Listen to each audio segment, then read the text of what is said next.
ठाकुर रोशन सिंह हो, अशफाक उल्लाह हो, ये क्रांतिकारी हिंसा को रास्ता मान के काम करने वाले, महात्मा गांधी हो, मदन मोहन मालवीय हो, या सरदार पटेल हो, या उनके सहयोगी हो फिरोज शाह मेहता वगैरह, ये अहिंसा को रास्ता मानकर चलने वाले, दोनों ही क्रांतिकारी कैंची की तरह से काम करते थे। कैंची होती है ना, सीजर जिसको हम कहते हैं, उसमें एक फलक मान लो हिंसा वाला, दूसरा अहिंसा वाला, काम दोनों मिलकर अंग्रेजों की जड़ काटने का ही कर रहे थे।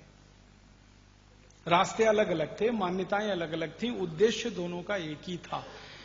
तो मैं कहना चाहता हूं वो ये कि जब हिंसा को आधार बनाकर क्रांति करने वाले, अहिंसा को आधार बनाकर क्रांति करने वाले सबके सपने एक ही थे, तो आजादी मिलने के तत्काल बाद भारत सरकार को यह करना चाहिए था कि क्रांतिकारियों के सपनों को पूरा करने के लिए इस देश में काम होना।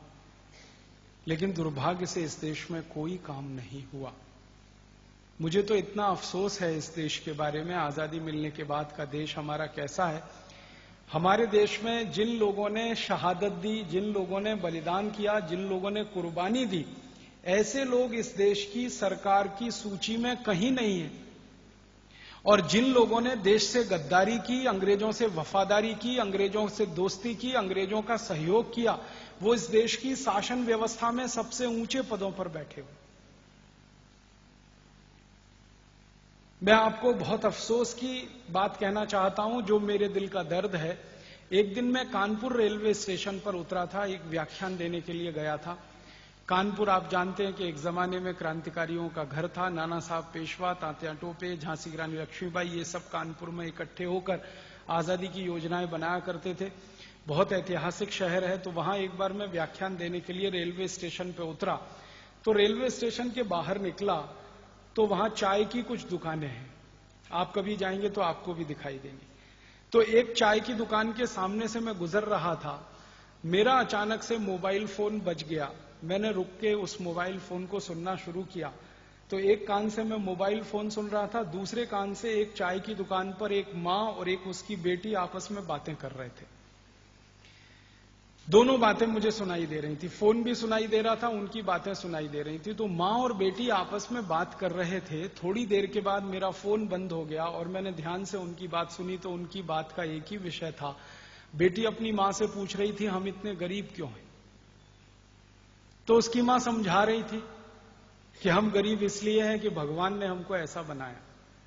तो मुझे थोड़ा सा क्रोध आ गया। मैंने उनकी बातों में हस्तक्षेप किया और मैंने कहा कि भगवान ने आपको गरीब नहीं बनाया, हमारे देश की शासन व्यवस्था ने आपको गरीब बनाया, सरकार ने गरीब बनाया। अगर भगवान ने आपको गरीब बनाना होता तो भारत में आपको जन्म क्यों देता? पाकिस्तान में पैदा कर देता, बांग्लादेश में पैदा कर देता, अफ्रीका में पैदा कर देता, इंडोनेशिया मलेशिया में पैदा कर देता। आपको भारत में जन्म क्यों दिया उस भगवान ने? जो स्वर्ण भूमि है, जो पुण्य भूमि है, जो शहीदों की भूमि है, महापुरुषों की भूमि है, जो हजारों साल तक सारी दुनिया का केंद्र रही है, ऐसे देश में आपको जन्म मिला है। तो ये तो आप भूल जाइए कि भगवान ने आपको गरीब बनाया। इस देश की सरकार की नीतियां हैं जिन्होंने आपको गरीब बनाया। तो ऐसी बात जब मेरी उनकी शुरू हुई तो मैंने उनका परिचय पूछ लिया, आप कौन हैं, कहां के रहने वाले हैं, ये चाय की दुकान कब से चलाते हैं, वगैरह वगैरह। जब उन्होंने परिचय दिया तो मेरे पैर के नीचे की जमीन हट गई। मुझे ऐसा लगा कि मैं कहीं बहुत नीचे गिर गया हूं। वो मां ने, उस बेटी ने परिचय दिया कि हम तात्या टोपे के वंशज हैं और हमारी गरीबी ने हमको चाय बेचने के लिए मजबूर किया है। उस दिन मैंने अपने आप से ये पूछना शुरू किया कि तात्या टोपे के वंशज अगर इस देश में चाय बेच रहे हैं, कौन सी आजादी की बात हम कर रहे हैं? और उससे ज्यादा क्रोध मेरे मन में इस बात का है कि तात्या टोपे जिन्होंने पूरी जवानी इस देश के लिए अपनी लगाई, आप जानते हैं सबसे देर में पकड़े गए तात्या टोपे। 1857 का जो क्रांति का संग्राम हुआ, नाना साहब पेशवा के कंधे से कंधा मिलाकर जिन्होंने काम किया, नाना साहब पेशवा को, झांसी की रानी लक्ष्मीबाई को, झलकारी बाई को, सारे उनके सहयोगियों को शहादत हो गई। सबसे अंत में तात्या टोपे पकड़े गए थे। इतने कुशलता के साथ उन्होंने आजादी की लड़ाई का नेतृत्व किया था और उनके परिवार के लोग चाय बेचे इस देश में अपना जीवन चलाने के लिए। और इसी देश में ऐसे कई लोगों को मैं जानता हूं, आप जानते हैं, जिन्होंने अंग्रेजों की सरकार के साथ सहयोग किया था देश को गुलाम बनाने में, जिन्होंने अंग्रेजों की सरकार को सहयोग दिया था इस देश के क्रांतिकारियों को मरवाने में, वो लोग इस देश में मुख्यमंत्री बनकर राज करें। उनके परिवारों के लोग केंद्रीय मंत्री बनकर इस देश में राज करें।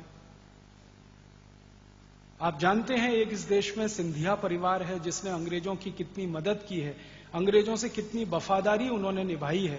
1857 की लड़ाई में एक तरफ क्रांतिकारी लड़ रहे थे, दूसरी तरफ सिंधिया परिवार की फौज अंग्रेजों के साथ क्रांतिकारियों के खिलाफ लड़ रही थी। उस सिंधिया परिवार के बड़े बड़े लोग देश में मुख्यमंत्री बने, प्रधानमंत्री के साथ केंद्रीय मंत्री बने, और तात्या टोपे के परिवार के लोग चाय बेचे इस देश में। सिंधिया परिवार की तरह इस देश में एक और परिवार है, पटियाला राजघराना जिसको कहा जाता है, जिन्होंने अपनी पूरी फौज, पूरी सेना अंग्रेजों को दान में दे दी। 1 करोड़ स्वर्ण मुद्राएं अंग्रेजों को दी थी उस 1857 की क्रांति के खिलाफ काम करने के लिए।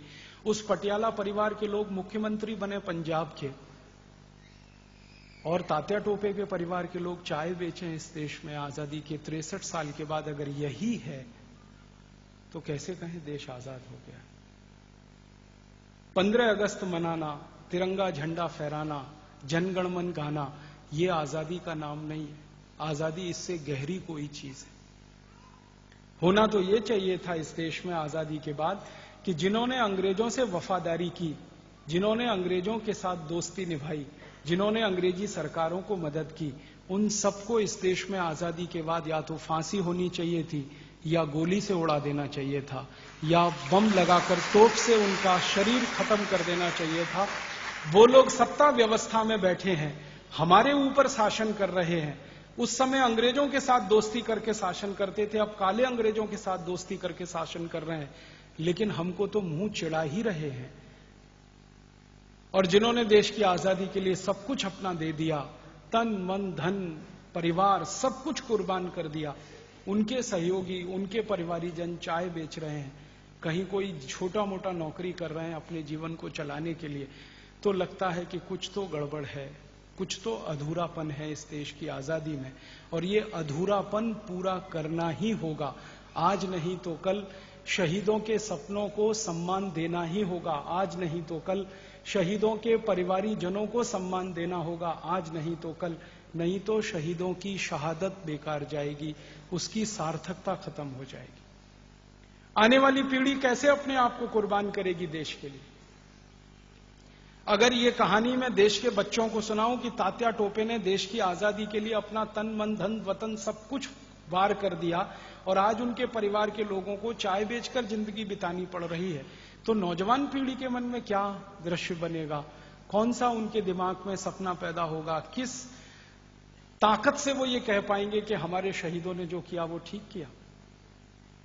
इसलिए मैं मानता हूं कि आजादी आ तो गई है, लेकिन आजादी के बाद की व्यवस्था वैसी नहीं है जो आजादी के लिए सपना देखने वाले शहीदों ने सोची थी। इससे भी ज्यादा खराब बातें हैं मुझे जो आपको कहनी नहीं चाहिए कि इस देश में एक नहीं ऐसे सैकड़ों शहीदों के परिवार हैं जिनके लिए खाने को पैसे नहीं। थोड़े दिन पहले शहीद आजम भगत सिंह के परिवार के लोगों को, शहीद आजम भगत सिंह का एक बहुत बड़ा संदूक था जो उनके दस्तावेजों से भरा हुआ था, वो सहारनपुर से लेकर और उनके अपने जलंधर जिले में लेके जाना था। उस ट्रंक को भेजने के लिए पैसे इकट्ठे नहीं हो पा रहे थे। इतनी गरीबी में भगत सिंह के परिवारी जन लोग रह रहे हैं इस देश में। ठाकुर रोशन सिंह के परिवार के लोग, चंद्रशेखर आजाद के परिवार के लोग अभी भी मध्य प्रदेश में बड़ी जलालत और गरीबी की जिंदगी जी रहे। एक भी शहीदों के परिवार में से ऐसा नहीं मिला मुझे, मैंने तो पिछले 10-12 वर्षों में कुछ 50 से ज्यादा शहीदों के परिवारों में जाकर स्थिति को समझने की कोशिश की है। एक भी परिवार ऐसा नहीं मिला जो ये कहता हो कि हां, आजादी के बाद हम कोई सम्मान की जिंदगी जी रहे हैं, कोई सुकून की जिंदगी जी रहे हैं। और ये तो वो 50 परिवार हैं जिनको मैंने खोज लिया इस देश में से, पता नहीं ऐसे कितने हजार परिवार, कितने लाख परिवार।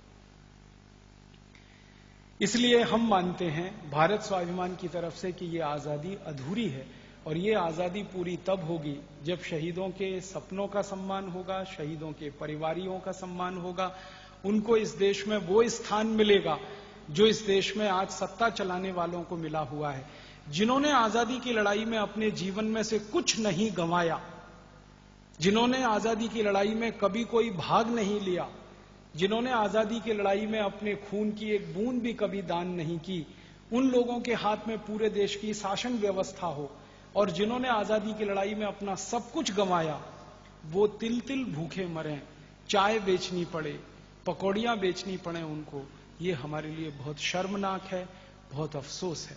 इस व्यवस्था को ठीक करना है।